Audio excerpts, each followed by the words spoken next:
On the 8th day, God looked down on his planned paradise and said, I need a caretaker. So God made a farmer.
Howdy folks, I'm Darren.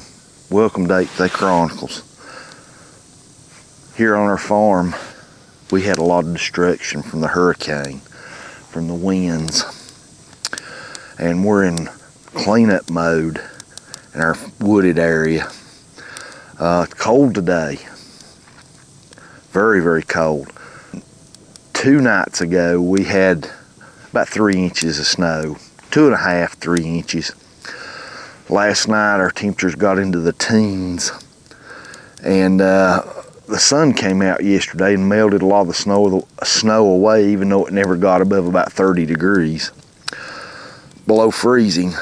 But last night we were in the teens again, and today, right now, it's about 24 degrees this morning. It's warmed up some, but it's still cold. We're going to be working today on our wooded area. As you can see behind me, we got wood stacked up galore. We're going to have enough wood to supply an army.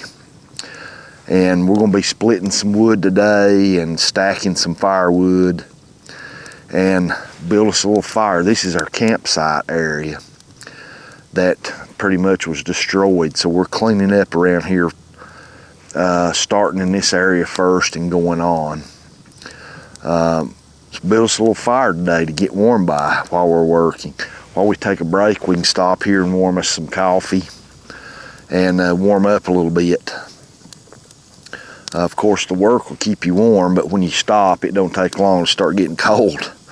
So build us a little campfire.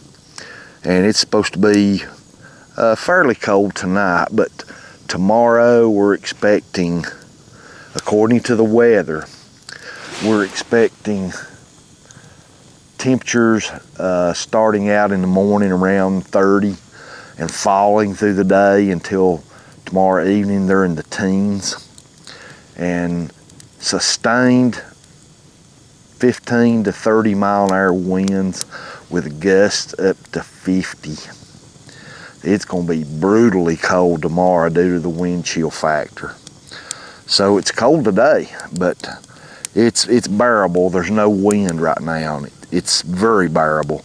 So we've even got us a little heat going here, and we're gonna get warm a few minutes, and we're gonna start working up some of this wood.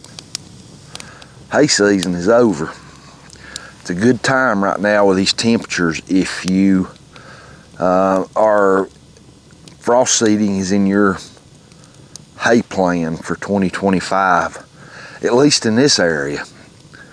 Here in the mountains right now would be a good time to start doing it with these really cold temperatures we got coming, and the ground freezing and thawing, freezing and thawing. This would be an awesome time to do some frost seeding. We're not going to do any frost seeding this year. I've inspected our hay fields really close, and I think we're good. I think we're going to not do any frost seeding this year. We have done a lot of frost seeding in the last couple of years, and it's done really well. It's done so well that we're not going to be doing any frost seeding this year. Only lime and fertilizer and soil amendments. No more seeding, at least for this year.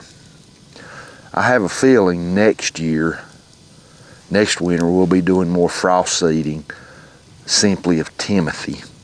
Timothy grass does, at least in this area, and at least on our soil, does just not stay around real long. It does good for a couple of seasons, and you'll start seeing it dwindling away. But we will have a bunch of lime and fertilizer and things like that going on here soon. But for today, we're here in our wooded area. We got the steel chainsaws. We got our, what I call a Go Devil. It is a splitting maul. We have that ready and with us, and we're going to split some firewood. We've already got a couple of really good ricks of firewood going for our camping season coming up. We're going to be splitting a whole lot more. And we're hoping to, this wood's not seasoned yet. And it won't burn well now, but later on it will. And we're hoping to get it split up so it'll start seasoning better, so we can get some of it to our community that needs it. I don't know if it's going to be any good for this year, but this winter burning, but by next year it ought to be prime firewood, so we can supply some to some elderly folks, those on a fixed income, and help them out. And plus have plenty of firewood for our upcoming camping season. Man, this fire feels good. We've got a really nice piece of red oak here. Hardly no knots in it. When I say knots, where limbs grew, that creates a knot. This piece should split really well into some really nice firewood. There is a technique to splitting firewood, and I've seen some really big, strong guys try to split a piece of firewood and swing on it and swing on it and swing on it till sweat was just dripping out of them. Then I've seen another guy walk up and get the Go Devil out of their hand, not near strong, a lot smaller guy, and walk up to this block of wood and look at it and look it over, inspect it all the way around, flip it over and look at it, put it back up and study that piece of wood for just a moment, and within 2 swings it split in half.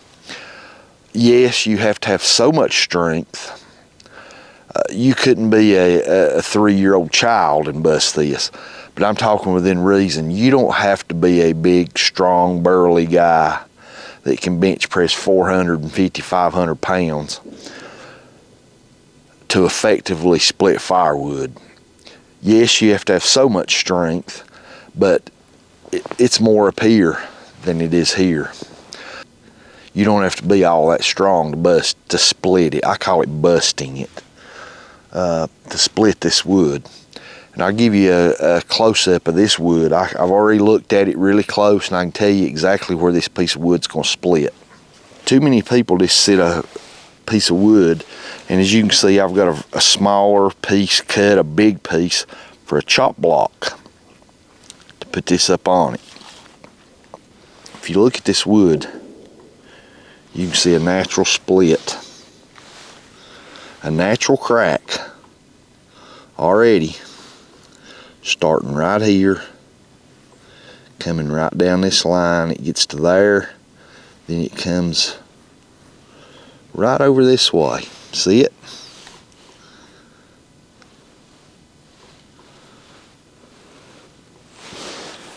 If this piece of wood is hit one time right up here and another time right in here, this piece of wood will split right open. It may only take one strike right with a Go Devil right here, right in the center where that crack is, and this piece will split pretty easily, I'm pretty sure, because there's very little, if any, knots in it.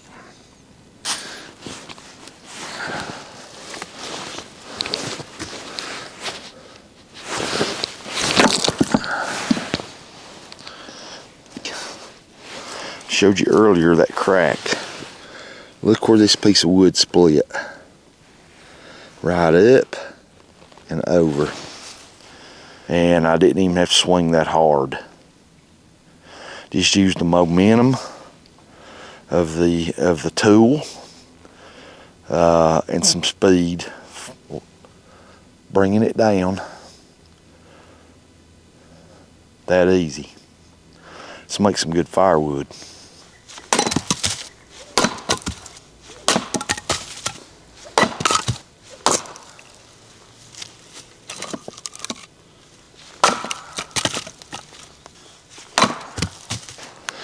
Splitting this firewood a little smaller than normal. If I were heating my home with a wood stove or a wood boiler, I wouldn't bust most of it this small in diameter. I wouldn't bust it that many times, in other words. However, this is for campfire wood. This is personal preference. I like my campfire wood about this size, or even maybe a little smaller, about this size. This is perfect for cooking over a campfire, for evening, sitting around a campfire. You want a good flame when you're camping. If I were splitting wood for a home heat, I'd be splitting it a little bigger. I'd split some of them this size to get me a good coal bed going. And then I could put bigger pieces of wood in to sustain that fire overnight. And for longer periods of time through the day without having to feed that stove so much. But for camping, I like this size wood. We heated our home for 10 years with a wood stove that had water jackets inside of it and things where we heated our hot water and everything with it. Almost like a wood furnace. And before that, for 21 years growing up, when I was young and through a teenager, we burnt wood my whole life. That's what we heated our home with.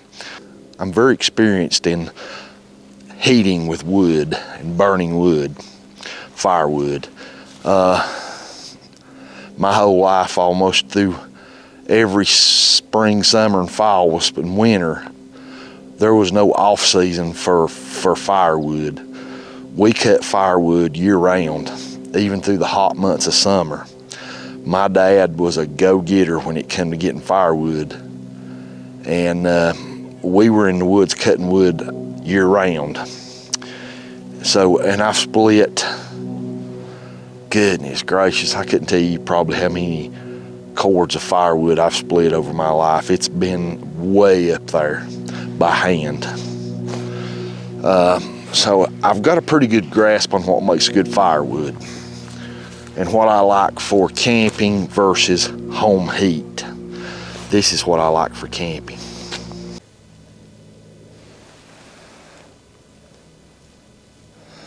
There's the wood out of that one piece. Make some Jim Dandy campfire wood this summer when me and the missus are somewhere in the mountains camping. See, I've got my coat off. The last thing you want to do when it's really cold outside and you're working or you're hiking a lot or something is to get sweaty. So even in the cold, I started to feel kind of like I was on the verge of starting to sweat splitting wood, so I took my coat off. And when you take your coat off and sit down to take a break, boy, it don't take long till you start getting cold. And this fire feels really, really good. It's a beautiful day. Hay season's over, and it's been over for about a month.